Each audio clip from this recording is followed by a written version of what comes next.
you troubled by strange noises in the night? Do you experience feelings of dread in your basement or attic? Have you or your family actually seen a spook, spectre or ghost? If the answer is yes, then don't wait another minute. Just pick up the phone and call the professionals. The Ghostbusters, or in this case, Seismic Cinema. So I'm James, I've probably wrote an essay on it. Paul has watched it in the wrong order, and Colin. I've probably not seen it. How are you? I'm fine, although I thought we were going to sing the theme song, so I'm a bit sad now. Well, mate, to be honest with you, I need to apologise because I have got a really bad cold. So I do apologise for all the viewers and listeners. And because I've got the cold, there was no chance in hell that I was singing tonight. So I just thought I'd go with the Ghostbusters advert on the TV. And if you feel sorry for James's man flu, then please consider hitting that subscribe button. That's it. So that's a good wee segue into the housekeeping tasks. So you can follow us on Twitter, Instagram, Threads, TikTok, Blue Sky, Facebook page, and the community group. And as Colin said, if you're feeling sorry for me, extra sorry for me, then you can subscribe to us on YouTube, sitting at 174 subscribers just now. You can get us on Spotify for creators, Good Pods, Apple Podcasts, Audible, Amazon Music, and Castbox. It's really annoying me. It's really annoying me that we're on 174. Like, I hate when it's not a 5 or a 0. Aye. So we call to action then. Make sure we get to 175, folks.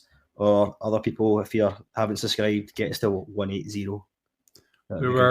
We were there, and then somebody disappeared. Must have been a bot, or maybe, just maybe, somebody didn't like the Anchorman review, which I'll come on to in a wee minute, mate. Well, don't you worry, I'm not going to sidestep that. So, just again, a wee shout out to the Podpack Collective, again, of kind of indie podcasters trying to make the podcast scene a better place. Go and check them out on Twitter. A variety of podcasts, film, TV, games, just kind of general stuff that might just tickle your fancy. So give them a wee follow if you can. Check it out on Twitter. Okay, so our last episodes, yourself, Colin, and Paul. Let's not talk about it.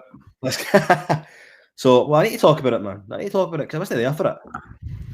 Right? So, Anchorman. So, Colin's slightly disappointed because it didn't reach the expectations. So, because all you kind people who have been watching and listening to us and things, we've managed to kind of break what's got the 200 streak on YouTube. But Anchorman's sitting about 80 the last time I checked. Yep. So, what happened, Colin? Maybe it wasn't as beloved as I thought, or maybe Paul's dogs annoyed people. Aye, but that's it, mate. Or maybe because I wasn't the one, mate. But hey, I'm not going to go down that road. The main thing is I'm back now, and we can get the ball rolling again. You may have been on for the ever successful Police Academy, but you weren't on for the all-time greatest hit, which was the Game of Thrones episode or character ranking, whatever it was. Houses rank. I don't know. It was a Game of Thrones episode anyway. Well, the reason why I was on that, mate, is because I wasn't part of Seismic Cinema at the time. So exactly, you know. So either A, people don't like Anchorman, mate, which is quite possible. B, Paul's dogs really frustrated people, and you know, they just didn't want to listen to it. Or C, I wasn't on it. So or maybe it was my singing. Oh, that's right, mate. That's right. That's what I'm quite glad we didn't sing today then. Anyway, that's the Anchorman. Daddy's back now, man, so we can continue with the views and the listens. Before Anchorman, we did Jumanji, and before that, we did The Running Man. And just a wee shout out. So, Gary and PK Paul have managed to start back up Seismic Soccer. They recorded the latest episode, last night, which is probably going to drop in a couple of weeks, or maybe the week coming. Okay, so for the fans of Seismic Soccer, don't worry, You won't be waiting too long. The comeback is on. And we might make a wee guest appearance at some point. Aye. I think they were kind of trying to get me to go on last night, but I gave them a wee kind of blurb to read out, and I wonder if they did it or not. I'll wait to listen to find out. At this point as well, I just want to give a wee shout out to Wits the Script, friends of the podcast. They have just finished their season 5, and the last episode was on Lethal Weapon. So I very much enjoyed that episode, guys. So we look forward to your season 6 rebrand whenever that appears. I used to do the seasons thing on Spotify for creators, but I never knew when was a good time to finish a season, so I just gave up on it. Aye. Well, I'm hoping to get a wee guest spot on Lethal What's the Script, because they do a wee thing where we put in the kind of viewer's choice, and I've said Big Trouble in Little China, so I'm hoping I can get onto that at some point when the film does come up. Okay. Shock horror. Aye, there we go. Right, it's been a wee while since we recorded, buddy, to be fair, because life's just getting in the way, so this is the point in time I'm just going to ask you, what have you been watching? At home, it's been pretty dry. I shared this thing with PK yesterday. It's like I used to be able to watch 3 movies a night, but now that I've got children, it takes me 3 nights to watch 1 movie. So that pretty much summarizes me. I think it took me at least a couple of nights to watch this. I'm still watching From. I'm kind of midway through season 2 now. I think you would enjoy it. I know you talked about potentially watching it. So I'm going to finish that, and then when I'm finished that, I'll go on to something else. And I've been rewatching Suits. I'm on season 2 of that. I haven't managed to find Suits LA online, but I'm not hearing great things, although I think it's maybe people also who are just expecting the original Suits, which isn't what it is. I have been to cinema a couple of times though, last couple of weeks. I went to see Captain America, Brave New World. And I actually went with Paul to cinema on Sunday night to see The Monkey. All right, I heard it. The new it's like a kind of horror comedy. It's like based off a Stephen King short story. All right. Was Captain America good? I thought it was all right. It's not like up there with like Civil War or that kind of thing, but I quite enjoyed it. I enjoyed seeing Harrison Ford in the MCU as well.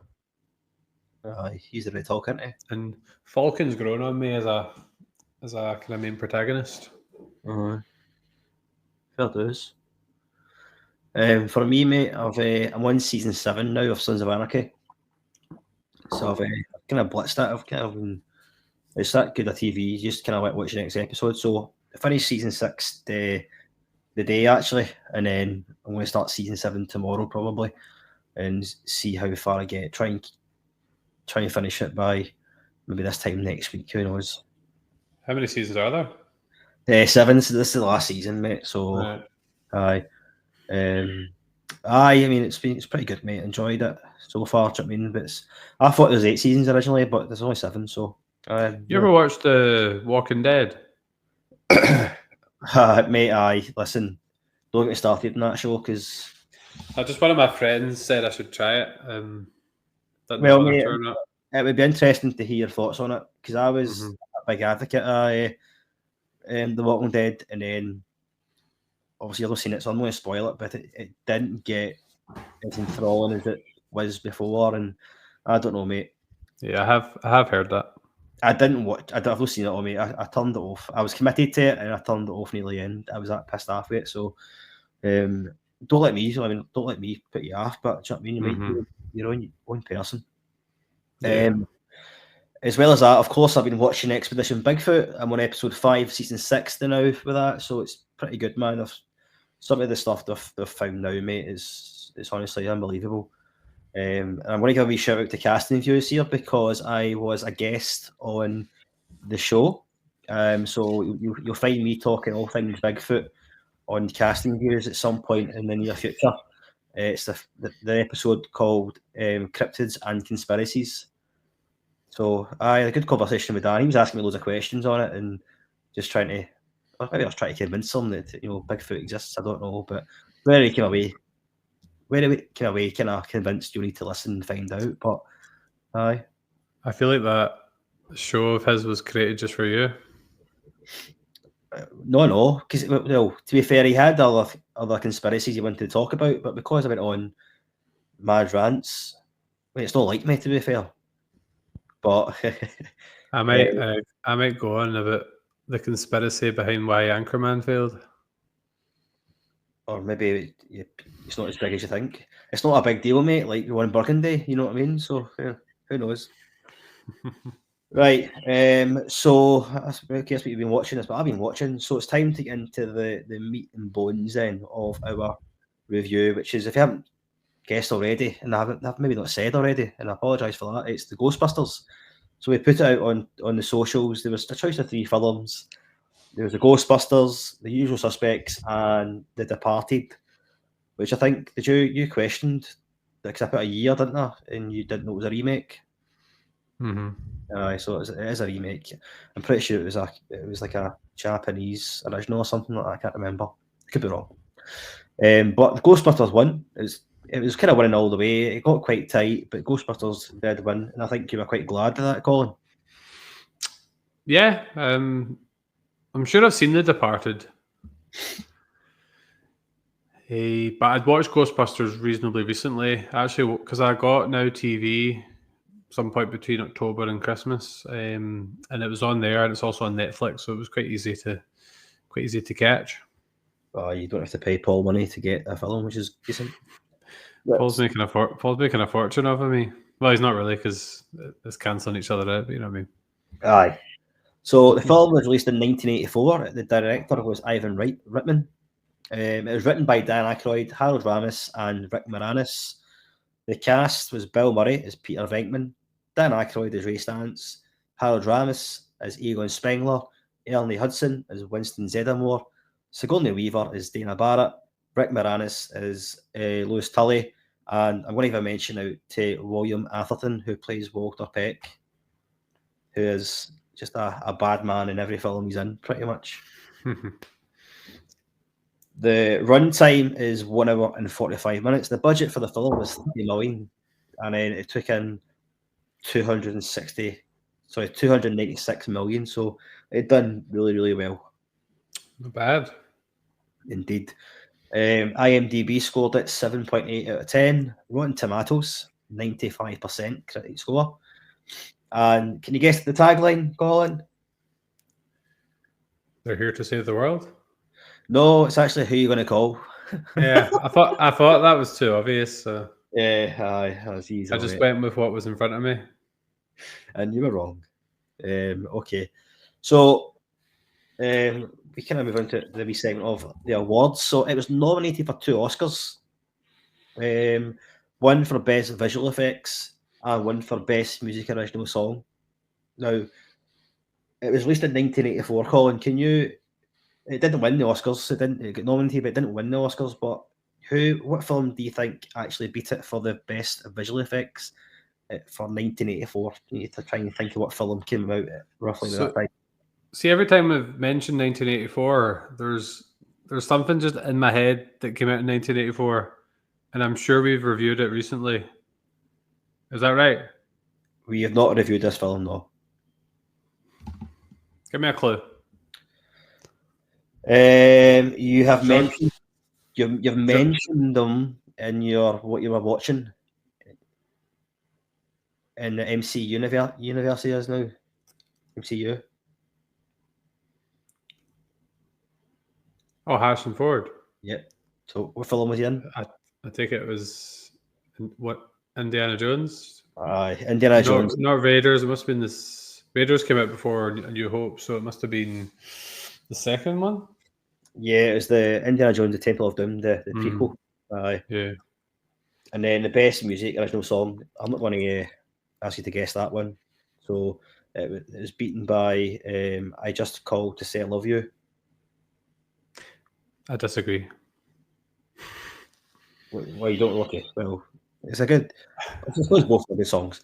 It did win quite a few awards. It won the Saturn Award for Best Fantasy Film, and it won the BAFTA Award for Best Original Song. So Ray Parker Jr. did get an award for the Ghostbusters theme. Everybody's winning those Saturn Awards. Yeah, no man, it's pretty prevalent on IMDb. Right, okay. So, what is your history of the film/franchise? It's a wee bit similar to the likes of Jumanji, who've disappeared. Yeah, man, I was got a cold, so I'm just trying to wipe my eyes. Right, okay. I wasn't prepared for that.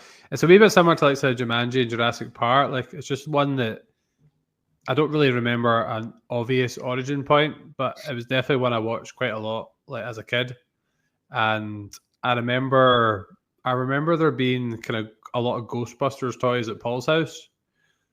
But I actually think they were his big brothers, because Paul's mentioned before that his big brother, who actually guested on our Home Alone review a couple of years back, I think he was obsessed with it. He had quite a lot of the toys. I watched it, as I said, between October and Christmas last year, and it was the first time I'd watched it in a long time. I don't think I've actually seen any of the other ones. Like I haven't seen the one with Paul Rudd, the more recent one. I don't know whether it's actually worth watching. So I don't know if have you seen the more recent one? I've seen them all, mate. I haven't seen the one with, is it Melissa McCarthy, the kind of female cast one? Aye. So I've only really got a kind of experience with the original, to be honest. I might check the Paul Rudd one out at some point if you give it a positive heads up. Okay. Well, I mean, so I watched this when I was younger. It was released in the year before I was born. And I remember watching it in primary school. It was on TV, and I watched it in the house with my mum and dad. Basically, I had all the figures. The Ecto one, the Ghost, all the figures, the car, like I was saying there. I had Ghostbusters jumpers, T-shirts, the full shebang, man. Like hunters stuff, right? Why were you so reluctant to review it? You didn't want it to win either. But you seem like a bit of a super fan. Well, I mean, I loved it growing up, and I watched the cartoon as well. Do you know what I mean? It was on channel on the console TV, because I didn't have Sky growing up. So the console TV on Channel 3, it would be the cartoon to be on. But I'm not a super fan, not at all. But I wanted the party to win, because I think it had a wee bit more kind of, I don't know, it was a really good film, a wee bit more meat to it. And who's in that? Is Leo in that? Leonardo DiCaprio, Matt Damon, Jack Nicholson. I think I have seen it. By the way, I'm not just saying it because it was your debut, but Shutter Island is one of my favourite reviews we've done. I love that film. It was a great movie, mate. Like I say, it's one of the ones that, you know, I think it's one of Leo's favourite best films, mate, to be honest with you. Because it's underrated, even though it's, you know, it's out there, but it is underrated in my opinion. Anyway, so I've seen all the Ghostbusters films, mate, and I wasn't a big fan of the one with the female cast, for the simple reason being because I thought the writing was questionable, and I thought the acting was even worse. Probably expected a bit more, because all the actresses, I think, you know, is it Kirsten Wiig as well? She was in it. She was. She's in Bridesmaids and Paul, isn't she? Aye, and we've got Melissa McCarthy, who was, you know, they were all appearing on like Saturday Night Live, so I think they had like massive kind of backgrounds, and I just don't think any of the jokes that they had and any real chemistry. I didn't think it was there. And I also thought as well, what's his name? Liam Hemsworth, not Liam Hemsworth. Chris Hemsworth was in it as well. He played like the receptionist, and I won't tell you, I won't spoil it for you, mate, but I just felt that was shoehorned in. But I did enjoy one with Paul Rudd, the Afterlife. I thought it was really good, mate. And it actually links back to the first one as well. There's a lot of kind of. It was one that when it was out in the cinema, you know, sometimes you intend to go and you just don't make it to the cinema. It was one that I'd fancied going to see. Aye, no, it was really good, mate. And a lot of noise to the first one, and the cast are all in it. Obviously, not Harold Ramis, he passed away at that point. But it was actually a wee tearjerker, and for those who have seen it, they will know exactly what I'm talking about. I think that's on. I think that's on Now TV maybe, so I'll check it out at some point. You like a bit of Now TV, mate, didn't you? I do like a bit of Now TV, although it's no, I'm not going to get into its interface issues, but the one after Afterlife Frozen Empire, it was all right. Wasn't the greatest. It's not the worst, but it's maybe worth a watch anyway. But aye, so if the two films after I think it was 2016, the one with the women came out. Well, I did that with Jumanji. Obviously, I went and watched the two more modern ones, and I really enjoyed them. Aye, they are good, mate. I had said to you at the time when I watched them over Christmas, they were decent films. You know what I mean? It's maybe it's one we can review in the future. Mm-hmm. Right, excuse me. So, synopsis of the film then. So, three parapsychologists forced out of their university funding set up a shop as a unique ghost removal service in New York City, attracting frightened yet skeptical customers.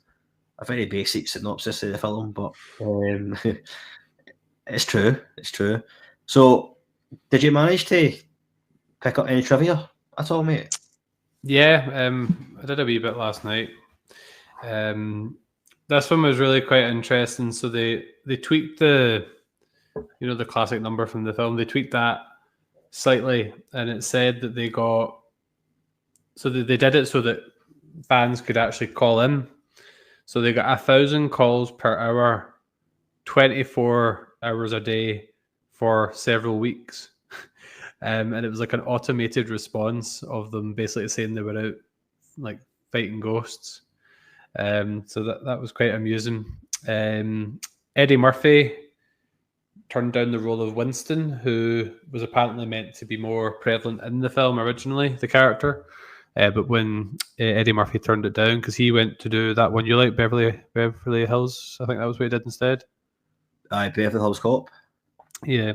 Yeah. Is it Ramis that died? Is that right? Aye.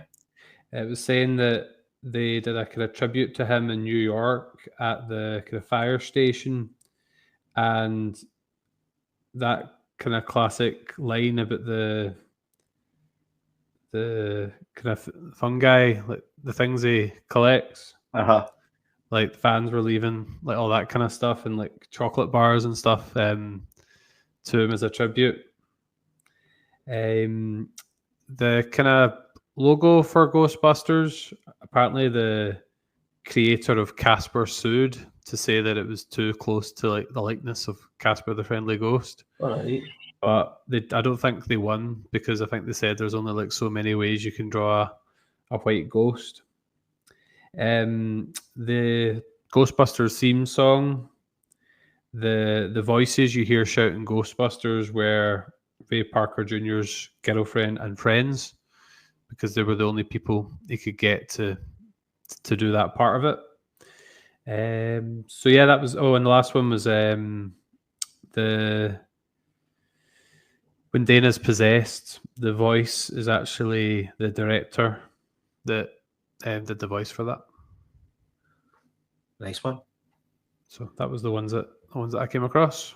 I've seen the ones you've said as well, mate. I've got a couple more. So almost none of the scenes were filmed as scripted.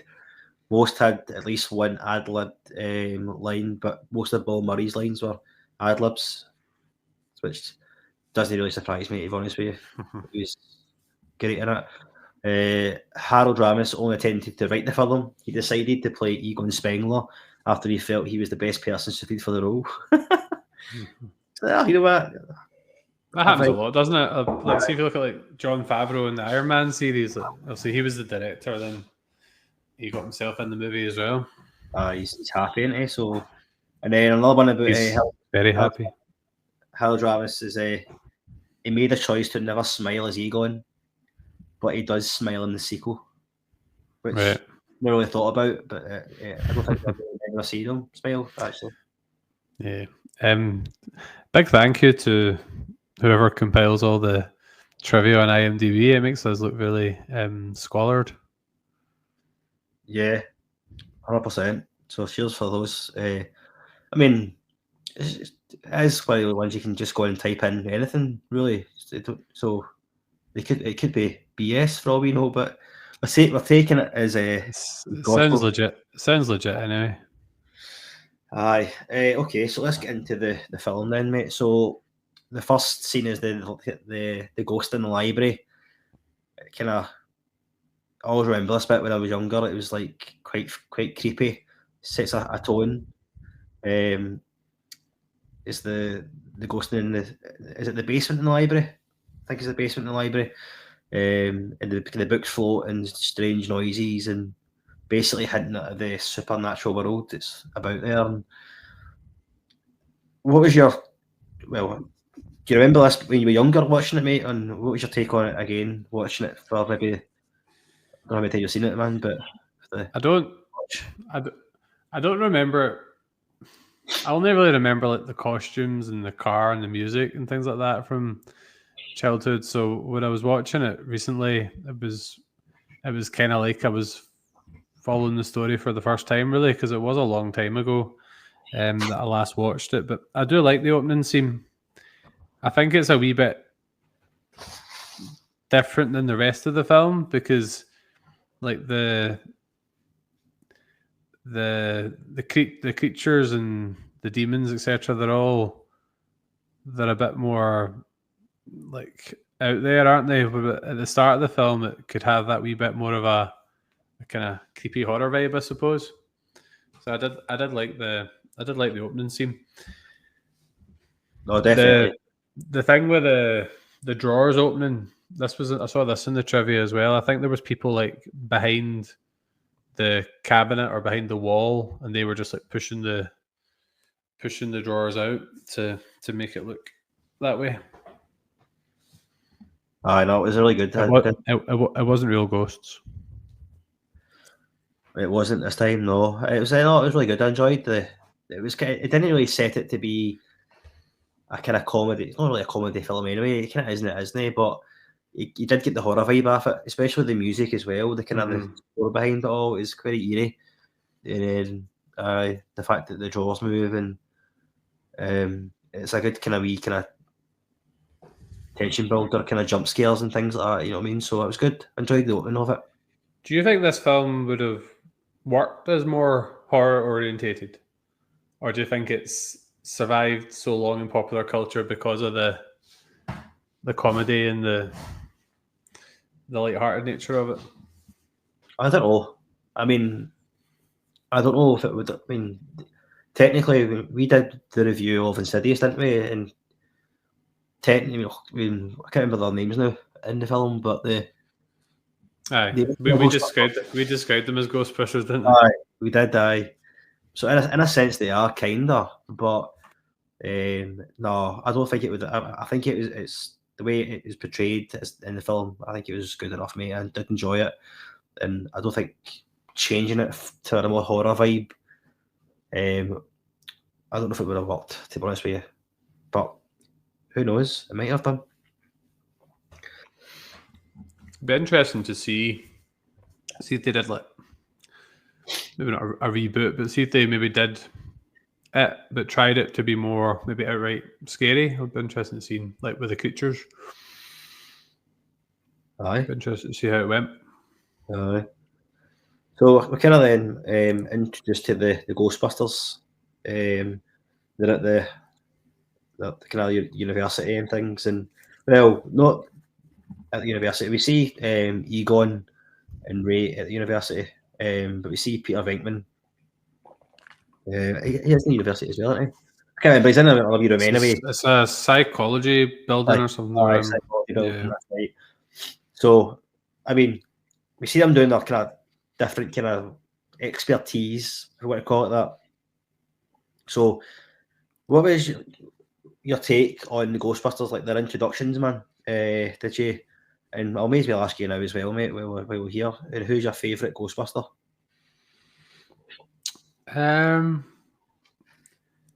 I quite liked Ray because he was just like a kid in a candy shop, wasn't he? Like when he discovered the pole, and he's probably like the most kind of like innocent of the bunch. Yeah. And just kind of childish wonder. Like Venkman's good, but he's a wee bit Marmite, isn't he? Like, he's funny, but he's also a wee bit of a player, and he's not like the greatest guy in the world. Like, he's obviously manipulating people, as you see in this scene and things like that. Obviously, kind of Egon was more serious, but knowledgeable. I would say I probably liked Ray the best, but Vetman's probably the most memorable overall, the most iconic character. Aye, I think I'll agree with you. Well, I do prefer Venkman just because he's funny, but I do agree that he is he's quite sceptical, but he's probably as well he doesn't manipulate people, and he's witty and doesn't really care. You get that impression of him. Ray's very enthusiastic, isn't he? He's just, like you say, he's like a kid at Christmas Day when he sees the fire station, turns it to the HQ, and then we've got Egon, who is probably the most kind of scientific. You would probably look at him and say that he is probably the brains of the outfit. He reminds me of the guy out of The Running Man. You know, the one that was the tech expert. What was his name again? Bryce. Maybe, can't remember. I've only seen it once. Lachlan and Bryce, I'm sure they're. Aye, so I think they've got a really good dynamic, all three of them, because they all and I like as well how they all. I mean, even though I would say probably technically you say that Peter Venkman would be the one that's not like them, and then they always nominate Ray because he's like the maybe the weakest, and they always nominate him to do something. Do you know what I mean? It's never going to be Venkman. It's never going to be Egon. So Ray's the one who has to go and do the bad stuff. They do what they do. So I think the humour and it can combine it with the kind of scientific part as well is quite good. I enjoyed it. They set the scene for Venkman because it says on his door, is it like burning hell or something like that, like in his office door. Aye. And then the scene's quite funny, I suppose, when the guy's trying to guess, like the girl's getting all the answers wrong and he's saying they're right, and the guy's getting reasonably close and he does get one right answer, but he's just like, nah, you're wrong. And he's just fleecing them for money. So they're obviously a wee bit dodgy, aren't they? Just scamming folk to make a bit of money. Well, I would say Peter is certainly. You know what I mean? He's yeah. But he's flirting with the lassie, isn't he, as well? He's doing the test, the kind of it's not the Rorschach test, is it? But it's something like that. And he's like showing the cards, and it's like, "Are you seeing through this or whatever?" Do you know what I mean? So, and he just zaps the guy. It's funny. That is good. I say it's kind of a con artist, isn't he? Really? Yeah. But I wouldn't say that Egon or Ray is. Right. Okay. So. It turns out as well that the university are kind of cutting their funding, because it was something to do with the field experiments or something like that. It wasn't bringing in enough money or whatever. So they cut their funding. They're basically, sacked for their jobs and stuff, and they come up with what can they do? What can we do with their skill set? And they bring up the idea of the Ghostbusters venture. While they're day drinking outside. Aye, with the bottle of scotch or whatever it is, in the brown paper bag. I think them getting sacked is one of the kind of early themes of the kind of skepticism that the kind of outside world has about what they do. But I also think they have quite a lot of skepticism about what they do, because even like when they're finding the ghosts, like Venkman's trying to like come up with like reasons why it's actually something else. Aye, but I well, Ray, he wants to believe there's ghosts. I mean, he wants to believe it, and then we've got Venkman is he is skeptical. Do you know what I mean? But again, it's anything for a buck or two. So if there's a paycheck in it, he'll go for it. I always like to compare themes, as we have been doing with other films we've reviewed, but It's a wee bit like Jurassic Park in the sense of they'd lost all their funding, and then this a kind of opportunity presents itself for them to go and prove that dinosaurs are real, ghosts are real. So there's a wee bit of similarity there. Aye. You see as well, like because Ray wants to believe, they kind of convince him to kind of remortgage his house, like his childhood home, is it? So his childhood home basically funds their new kind of business venture. So he's got personal stakes involved in this, whereas Egon and Peter don't really have that commitment to it. Do you know what I mean? But he's put it all in line. It's a shame. I kind of wish I'd put Ray as my screen name just because I think the guy needs a wee bit of love. I don't know how good friends they really are to him, really. I know. There's Egon. We paint a picture of him being the most noble one, but he let him take not the fall as such, but he let him do that and risk it. They're entrepreneurs. They're taking risks to try and make some money, Aye. What was your take on the fire station then, mate? Is there kind of HQ? I liked it. It was quite like they made a joke, didn't they, about how it was basically condemned, and they're like, "We'll take it." But I like the scene with the pole and things like that. I think it makes it a lot more memorable that as a location that they're and basically a kind of condemned dump. But also, I've got a strong affinity with fire stations because my dad used to be a fireman for over 20 years, so I spent a lot of time in fire stations growing up. So I've got a wee affinity there. Oh, well, a wee bit of something I didn't know then. So before I became a teacher, I applied to be a firefighter. Aye. Done everything, mate. And then what happened was that they cut the funding for it. So he did all the tests, all the psychometric testing, and all the rest of it. You became a Ghostbuster instead. Exactly, mate. The proton pack in the heart, mate. So no. So so it was meant to be. I wasn't meant to be a firefighter. I was meant to be a teacher. So there you go. But I think that the fire station itself is a wee bit of symbolism into it as well, because firefighters are heroes at the end of the day. Do you know what I mean? They tackle fires. Not just that, they go into car crashes, road traffic collisions, and all the rest of it, man. And so they are the heroes.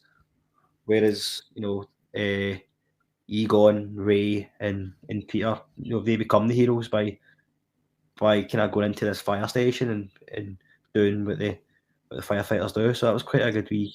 They could have just went anywhere, but the fire station was a really good location for them.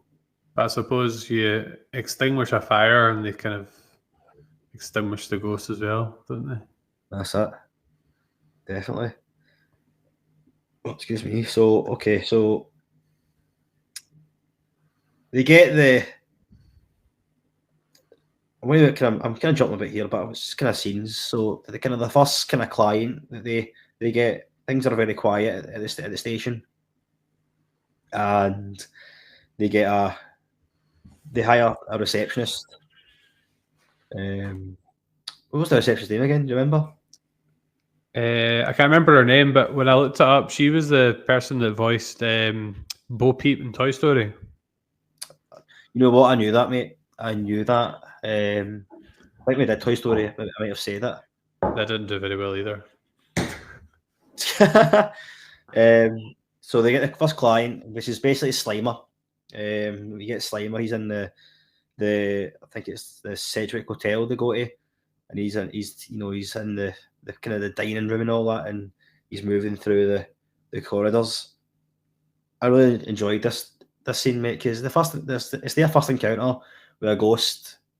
Well, the first client, I should say, because obviously the ghost in the library, but we kind of take that journey with them. So in the hotel, mate, what was your thoughts on the scene about the eventually capturing Slimer and the kind of the road to it, because they did have to jump a few hurdles to get to it. I've got some views on the ghosts themselves. Okay. I don't know what your view is, but I find them just a bit too cartoony. I know that was what the vibe was, but I feel it kind of just takes me out of the film a wee bit sometimes. We're just kind of, they remind me of something like Space Jam. Remember like the aliens from that? Come on, you can't compare Space Jam to Ghostbusters. I'm not comparing them in that way, but just like I find the ghosts themselves, they're just a bit ridiculous looking, in my opinion. I don't know how you feel about. I don't know how you feel about them, but no, mate, I don't have a like. I'm perfectly happy with it, mate. To be honest with you, I'm not. I didn't watch it again and thought that looks rubbish. They don't look, they look cartoony. No, just I don't know. It's because I've watched it that many times. That's just how I felt. Maybe not watching it from childhood, then for years and years, then watching it last year, maybe it feels slightly different. Aye. You're taking Slimer then? Is that the same? Aye. Aye. There's a lot, as we'll get on to, there's a lot of aspects of the film I liked, but I wasn't too keen on like the kind of creature design. But I think I'm probably just comparing it to like kind of what you see in like maybe similar films nowadays. And maybe it's just a sign of time passing, you know? Aye. It'd be boring if we all had the same opinions, as we say. That's true. I like this scene, mate. That was kind of about with the proton packs, and this is the kind of the first time they say, you know, should we know anything before we shoot these things? It's like, yeah, don't cross streams. That's such a meta reference, isn't it? Aye. What's that if you cross the streams? He explains, you know, what had happened. You know, it's like imagine. What did he say? Imagine like your different particles and all that sort of stuff. But it was like, okay, so good safety tip. Are you going? Thanks. Don't cross the streams. That obviously comes back around later on as well. Yeah, so you got a foreshadowing there, absolutely. Now, in this scene as well, it's good, mate, because when they eventually get to the dinner hall, and the guy who's like trying to wave away the people in the hotel, you know, they're trying to do it quietly and they're throwing the tables about and all that, and then you get Venkman, he's I've always wanted to do this. He takes the towel, the kind of the table cover, tablecloth. That's it. Thank you. The tablecloth away from the table. Everything smashes, and he goes, "The flowers are still standing." So it was all good. Have you ever done that? No, because I know for a fact I wouldn't be able to do it. You? No, definitely not. No. And the scene as well, because they're chasing Slimer about. He goes, I can see him. And it's like he's an ugly little spud, isn't he? So that was good. And when Venkman gets slimed, he goes, he slimed me. And it's like Ray comes over to him and he goes, that's great. Actual physical contact. But eventually they get Slimer and they get in the trap as well. And you get Venkman coming out, and he's like, we came, we saw, we kicked his ass. So it's a full, it was really full of quotes. It reminds me a wee bit of Flubber, because he's the green one. Aye, I went to cinema to see that with my dad, actually. Robin Williams, good film. Yeah, I never watched that as a kid, yeah. I did pick out a couple of quotes as well for some point during the discussion. Maybe I'll just go for it.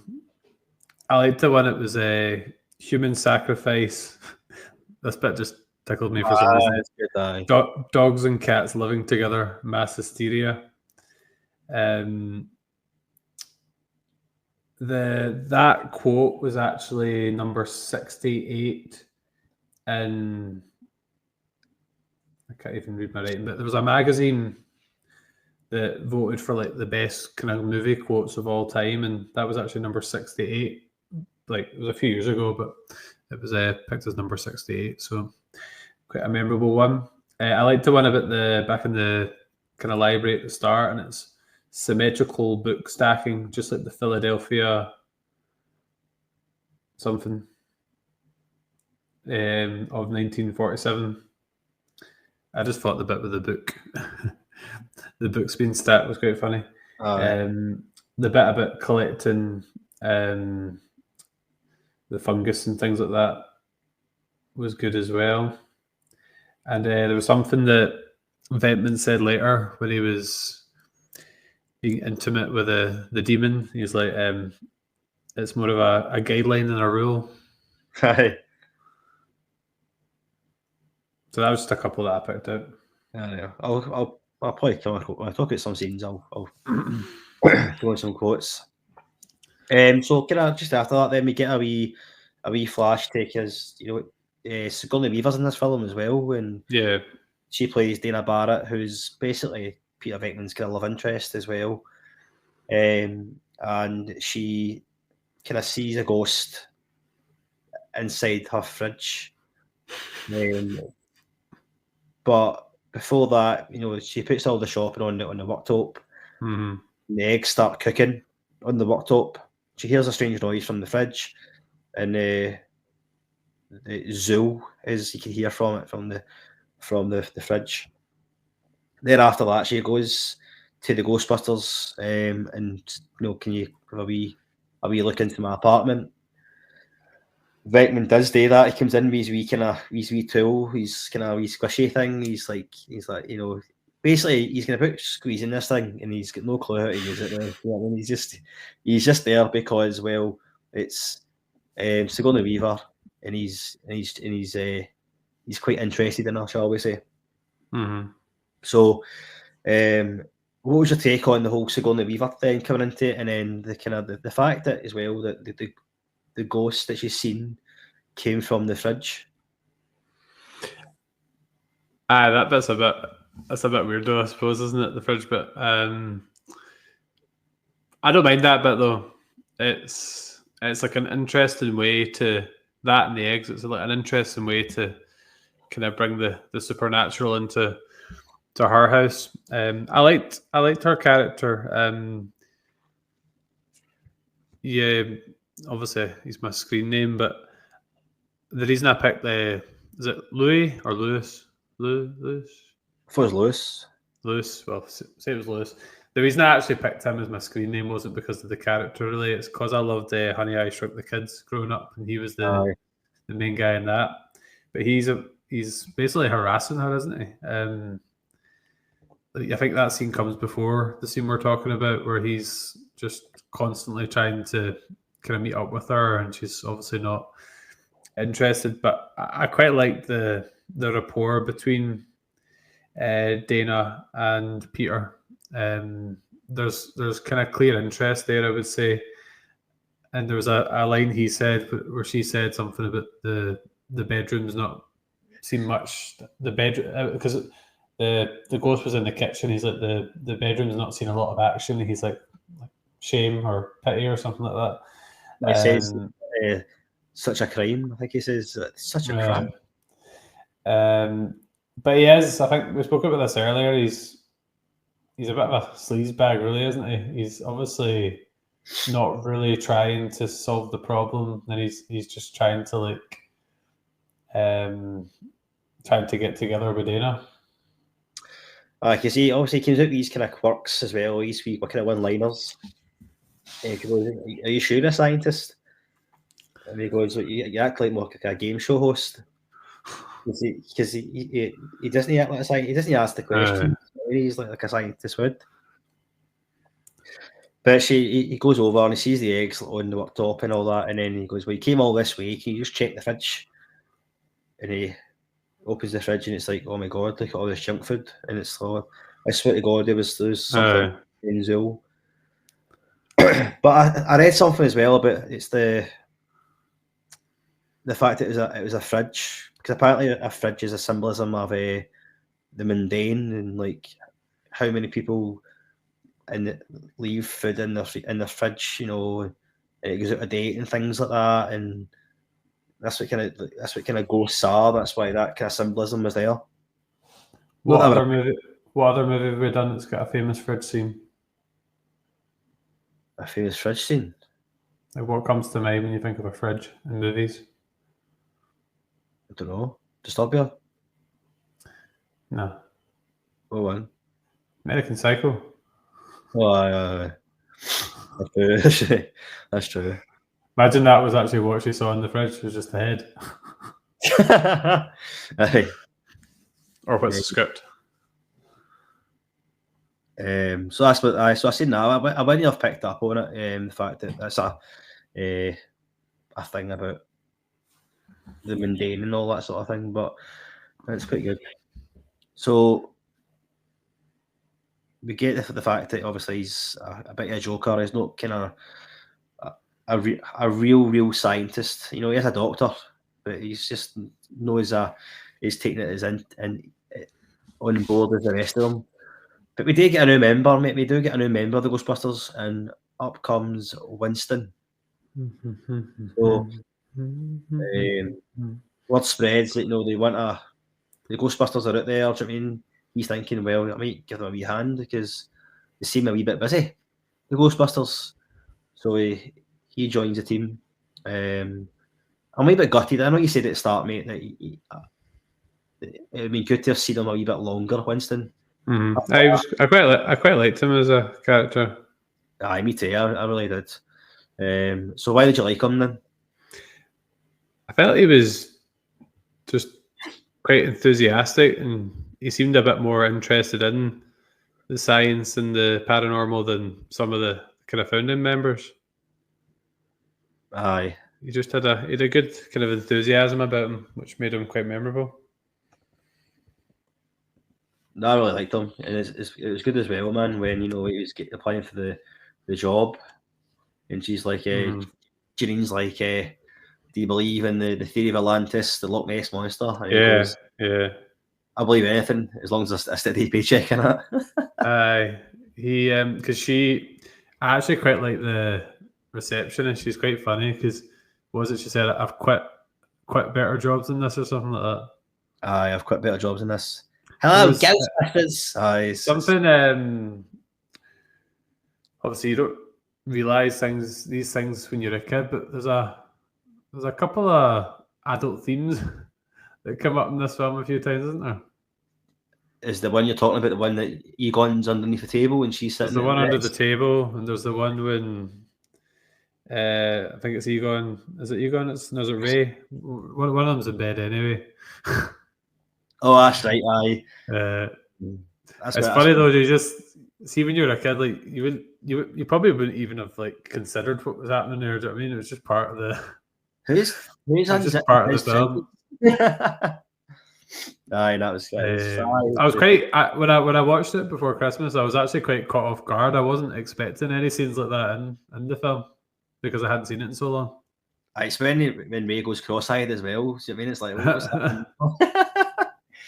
But even like when we reviewed Toy Story, we talked about it. Like Bo Peep who's in both. It was quite suggestive towards Woody as well.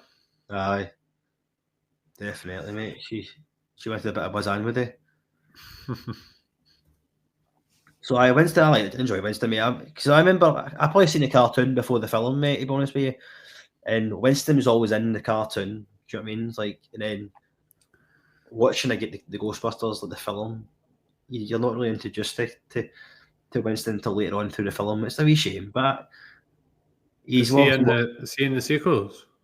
He's in the second one, mate. Aye, and he's in the modern ones. Aye, he is. Aye, he's quite important to the other ones actually because he's like a entrepreneur and he basically funds a lot of stuff. Mm-hmm. That was something I really liked. Obviously, being a business teacher, I like the whole kind of entrepreneur angle of their startup because, again, you could class this as a business film.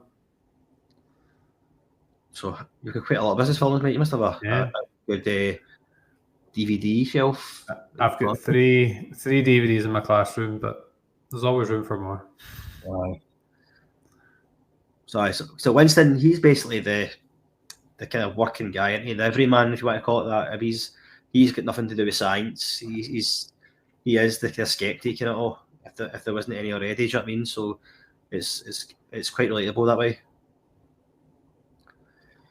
Kind of moving on then, we get an introduction from Walter Peck from the Environmental Protection Agency, and he's given Peter Venkman a bit of grief. I mean, what's happening to the environment? All this stuff he put in was it the containment unit? It's called.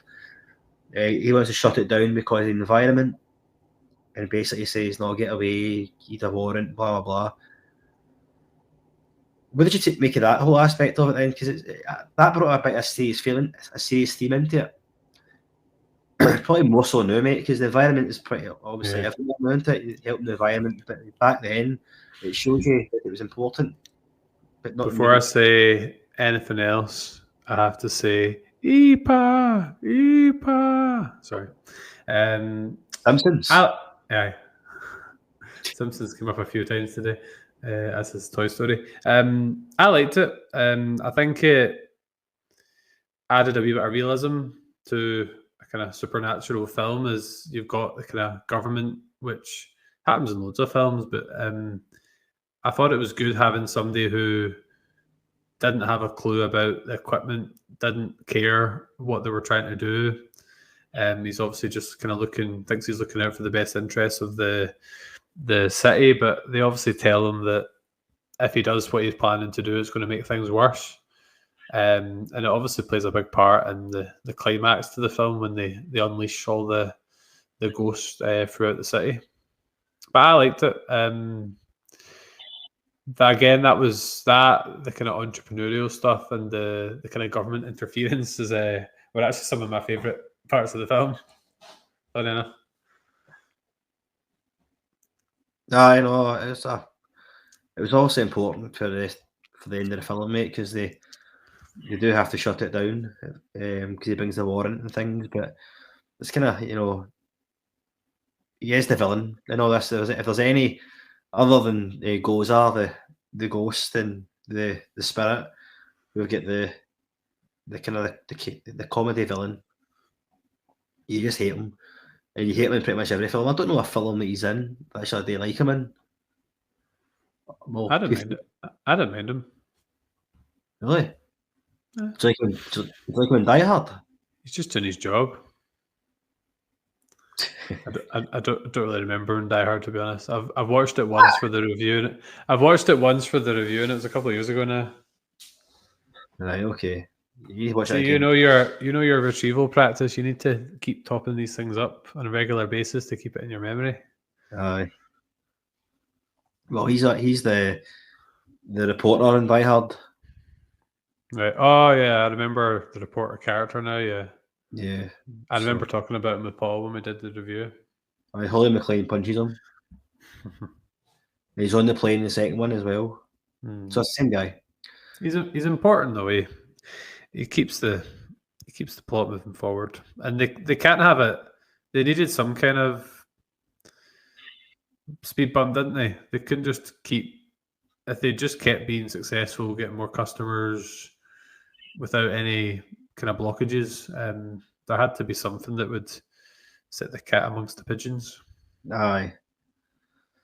So Walter Peck comes back with his warrant, basically shuts down the containment unit, and at this point in time as well, kind of simultaneously what happens is that we've got Lewis is possessed by what's the spirit's name? Is it Vince or something like that? Vince Colothero?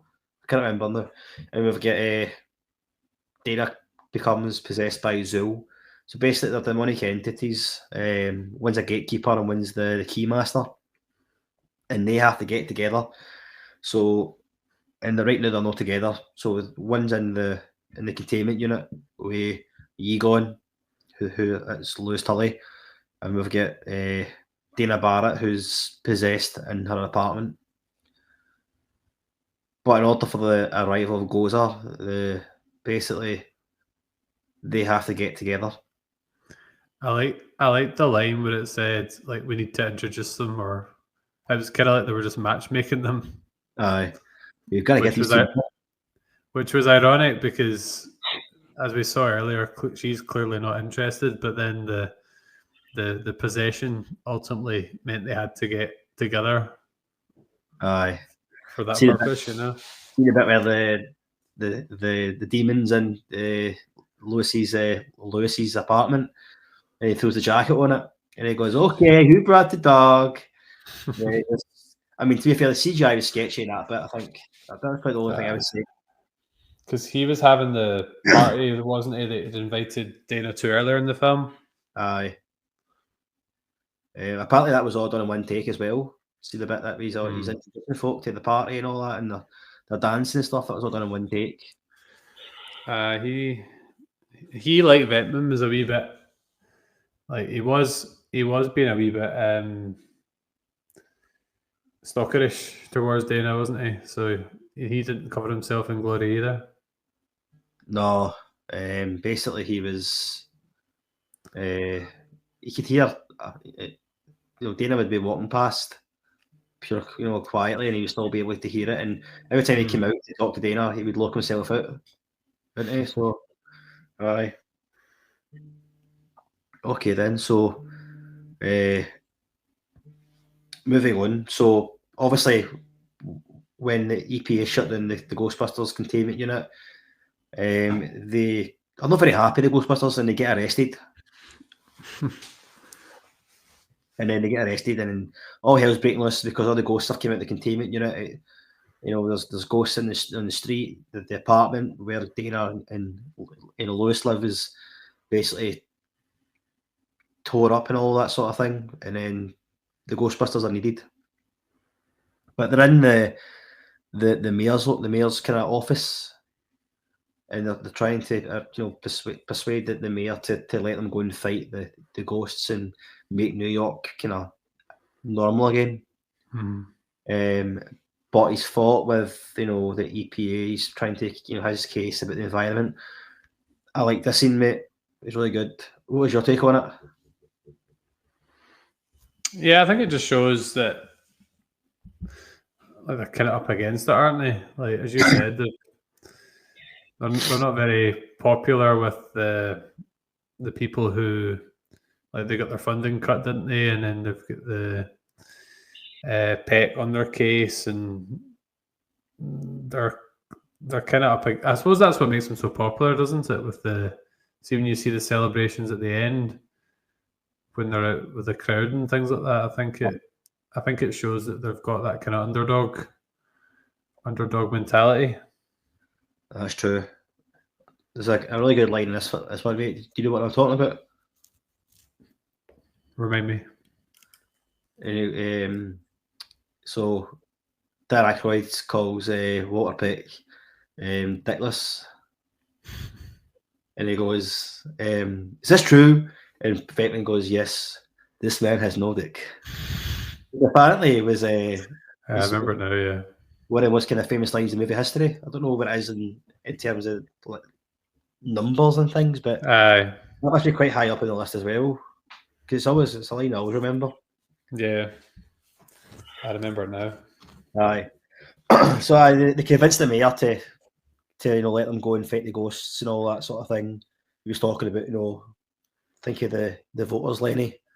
The voters, and they go to Dana's apartment because that's where all the stuff's happening. And then they have the final battle, the confrontation with Gozer and the Stay Puft Marshmallow Man.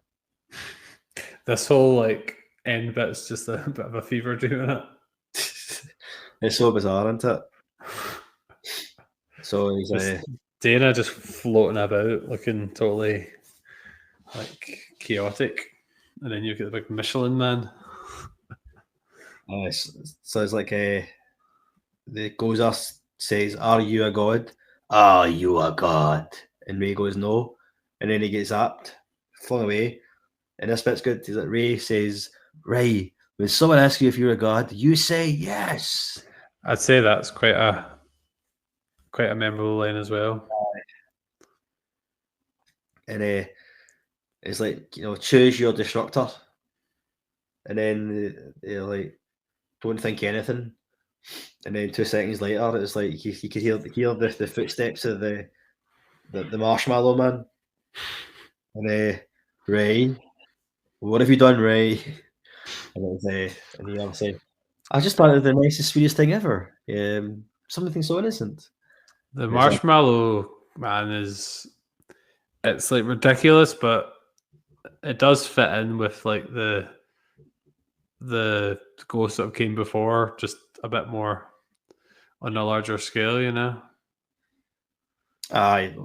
listen, I'm not taking it seriously, mate. It was just funny, wasn't it? You know, it's something. It looks so innocent, something so sweet.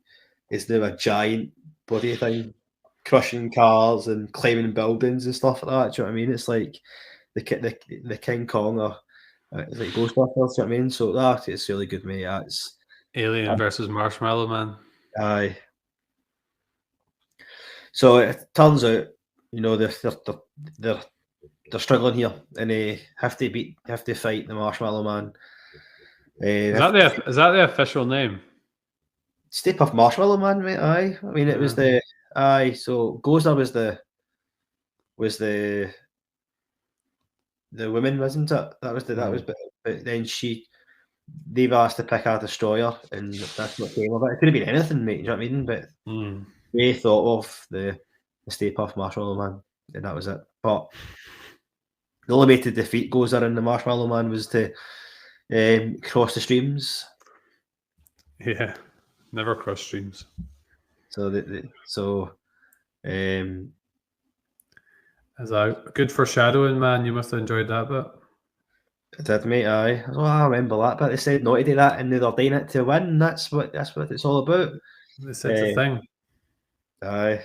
So that was fine. I enjoyed it, mate. Do you know what I mean? And after it's all finished, mate, there's a scene before it as well. Before they go into the building, it was like there was like an earthquake, and they all falling under the ground and all that. And it's like, oh no, the Ghostbusters are dead.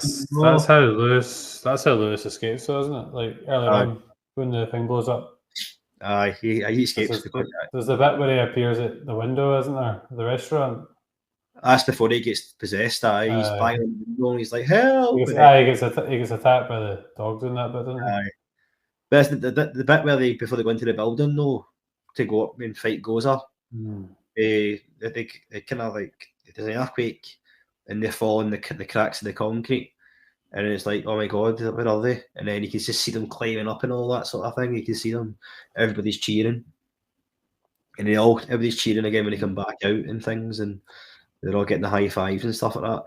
It was good. But a bit before that though as well, where they, you know, we've got Dana and Lewis still kind of in the rock of the dog, and it's like they crack the dog open and they climb out it and things like that, and they get a wee happy ending as well. So it's one of those bits. So it's like, you know that the character's not going to be dead because there's such a long build up to it. It's just a wee bit like, it was obvious that they were going to survive, wasn't it? Aye, they come back some way in shape or form, do you know what I mean? But it was good. That's pretty much it, mate. There's a couple of things I wanted to touch on. I thought the scenes when Dana was possessed were quite funny because Vetman's he doesn't care that she's like been taken over by a ghost. He's just, remember the bit earlier we talked about, it's like more of a guideline and a rule. And he's just like, he's still into it, even though he obviously knows what's happened. Also, we haven't really touched on obviously we talked about the music, but I like the kind of montage scenes you get with them, just kind of going about their business, and you get the music. I think that's again some of my favorite parts of the film is when you just the theme song is, honestly, see, when I watched it between October and Christmas, and then when I watched it this week, I've spent like literal full days just walking around the house. I even incorporated Amber's name into the song at one point today when I was singing to Amber. I was like, it's just such a catchy tune. No, it's got to be up there, one of the best movie like songs of all time. It's definitely iconic, mate. definitely. Was there any other quotes you wanted to talk about?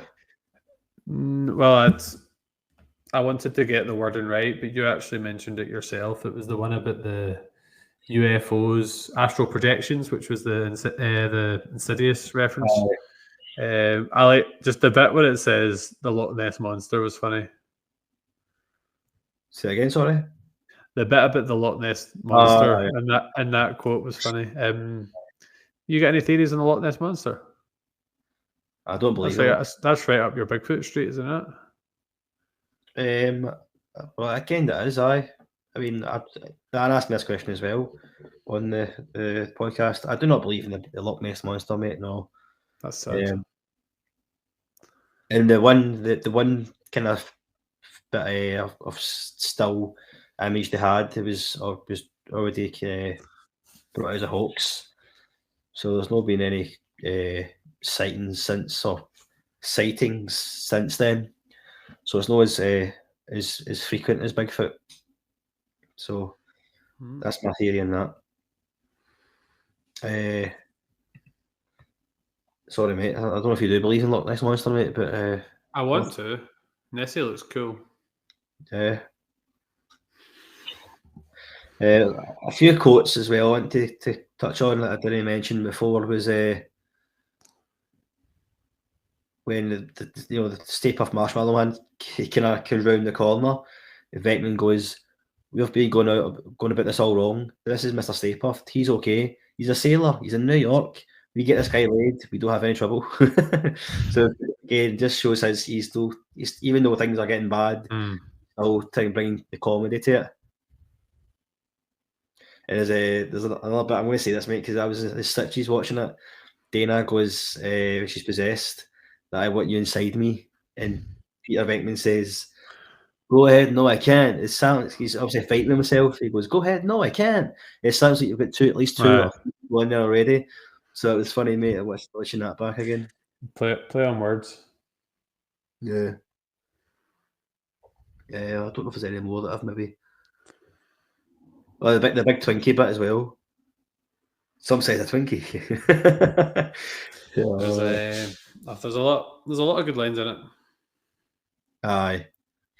So that's it done, mate. So this leads me on to the Seismic supporters, and we shout out to them. So we did put this on Twitter, and let me see what the people have said.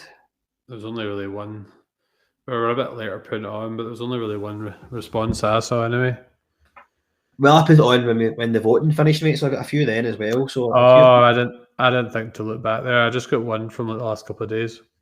All right. I don't have that one to hand, mate. So you can maybe get that one for us. It's just our good friends from Project Football Podcast just saying Stone Cold Classic. Hashtag who you going to call? All right. Well, it's a Stone Cold Steve Austin, mate. Hi. We Needed Roads podcast said it's my second film of all time. I said hype is indeed. Then I said to him, "What's your favourite film of all time?" No, that was silly on your behalf. I know, but I thought maybe because he's got a podcast after Back to the Future doesn't mean that it's necessarily his favourite film of all time. So there we go. We've got the Doom Generation podcast as well. Said we love it. It was one of our most popular episodes of all time. A listener even made us shirts with one of our quotes, Sigourney Weaver tops. Well, hopefully it's one of our best ones of all time to make up for last week or 2 weeks ago. Yeah. And we've got Totally 80s, 90s Recall podcast. Said a top 5 80s movie in my opinion. I can't think about my childhood without Ghostbusters being part of it. I had the soundtrack. I dressed up as a Ghostbuster for Halloween, and Murray, Aykroyd, and Ramis are perfect. I feel like, although it's 80s, in my head it's 90s because that's when I remember watching it. That makes sense. I know, it makes sense. Aye, it's when you watched it. Yeah, it just screams the 90s. So that was the Seismic supporters, mate. So they gave their reviews on it. So I'm going to ask you now then, what is your Seismic stars? What are you giving it out of 10? Go with 7.5. Okay.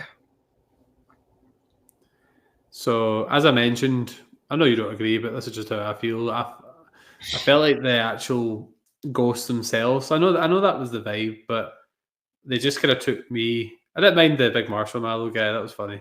But some of the kind of earlier ghosts, just the way they were taking it, just reminded me like a mixture like, I don't know, like Pokemon and Space Jam and things like that. Just but there's a lot of plus points to the film. I think the cast and characters are good. I think Venkman's really memorable. I thought Dana was good in this as well. A lot of good lines, as we mentioned. As we also mentioned, the soundtrack, the one of the catchiest tunes about. I like the kind of government interference. I like the kind of entrepreneurial spirit. I didn't mind the whole kind of gatekeeper, whatever the other one was. Master Gatekeeper. Yeah, I didn't mind that because it kind of brought together the kind of two supporting characters in a kind of unexpected way. And I liked the kind of like seeing like the relationship the Ghostbusters had with the general public and how they were like quite like cult heroes in a sense. And at the end of the film, they're like celebrating with the crowd and different things like that. So it's quite a good feel good film in that sense. As I said, I like some of the more kind of serious aspects of the film in terms of the like the business side of things, and yeah, I enjoyed watching it. So I think 7.5. Take a wee bit off just because I didn't really like some of the ghost designs that much, but there was a lot of other aspects of the film that I liked. You took off 2.5 because of the ghosts. Christ. Well, get all the way off my back. I am going for a 9, mate. A 9 out of 10. You're just handing out 9s like anything. No, mate. This is a very nostalgic, mate, for me. Yeah. I mean, Ghostbusters growing up. I wasn't massive on it. I think I remember it more through Paul and his brother than through myself, if that makes sense. Aye. Everything you say is true, mate. Do you know what I mean? I just didn't mind the ghost, mate. I'm not going to give points away for that. Do you know what I mean? It was really funny. The characters all had their wee kind of individual quirks, you know, and Ray, just being enthusiastic like a child. He put a lot of his own kind of his money into it. I mean, it's just so he's so invested in it and emotionally invested and financially invested in it all. Do you know what I mean? Venkman just being funny and just kind of the science teacher we wish we had type thing. Do you know what I mean? Like, he was funny and but you'd maybe learn from him too. Do you know what I mean? But I'm not going to criticise it too much, mate. 9 out of 10. I was very close to getting a 9.5. I just thought, nah, we'll get a 9. Was there anything I didn't like from it? I think we didn't really mention the car, mate, either. Like the actual one. I loved it, mate. And that siren, mate, you just know it, mate. Do you know what I mean? It's just the ones that's the Ghostbusters. I think it's one of the visuals that immediately come to mind. Aye. Oh, definitely. No, I don't think there was anything I didn't like. I mean, obviously Walter Peck, but it had to be an antagonist somewhere along the lines. Do you know what I mean? Other than a kind of ghost. I suppose there was Peter and Lewis being a wee bit sketchy at times. you just look at these sketchy characters, mate. Then you'll find one somewhere. Aye, yeah, those are the two definitely. Nah. This is funny that 2025 is becoming the year where we're kind of ticking off ones because Jurassic Park and Ghostbusters had both been on my kind of like future list for ages. So it's quite interesting that we've done both of them in a short space of time. There you go, mate. I'm going to be off reading books on paranormal activity now after my dinosaur dive. So 7.5 from you and a 9 from me. So that's pretty good, mate. So mine tally's reasonable with the IMDb score. I'm sure that was in the kind of mid-7s. It was 7.8, mate. Yeah, so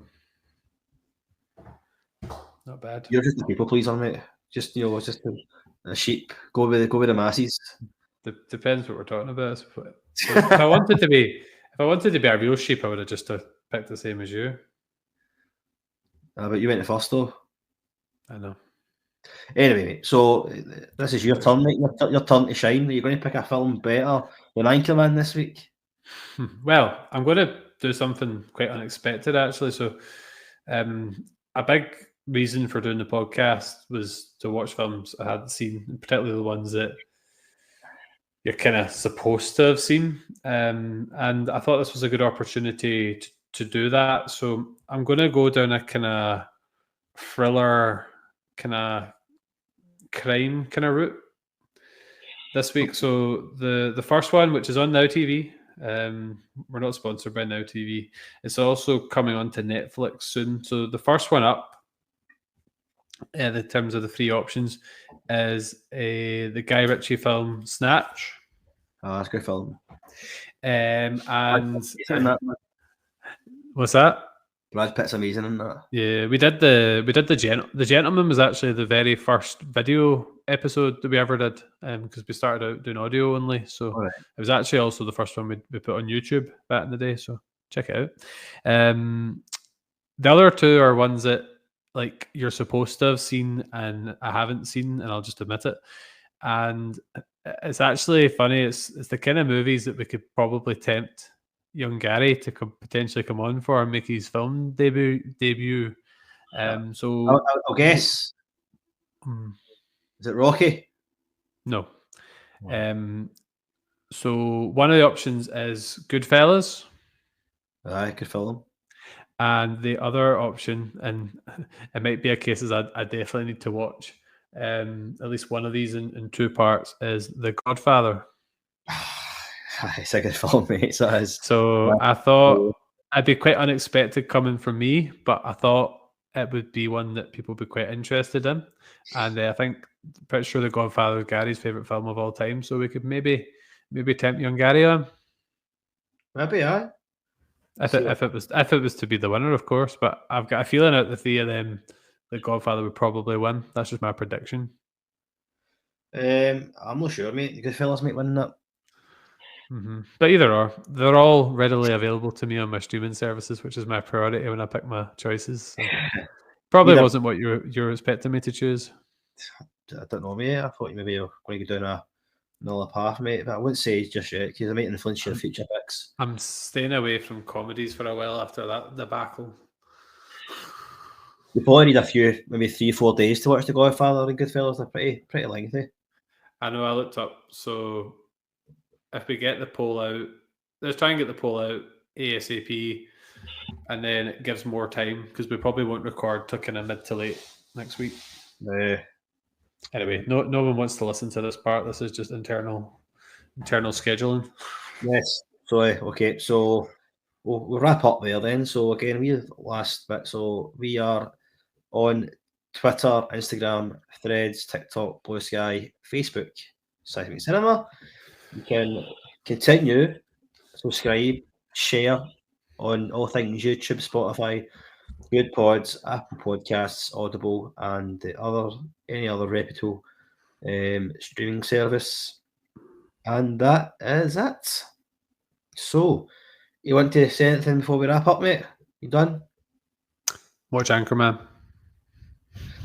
Okay, so and this. Right, okay, so we'll just wrap up there then. So I'm James. I probably wrote an essay on it.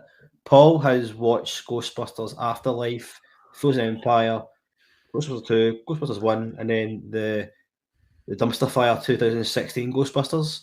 And Colin? I haven't seen it. See ya.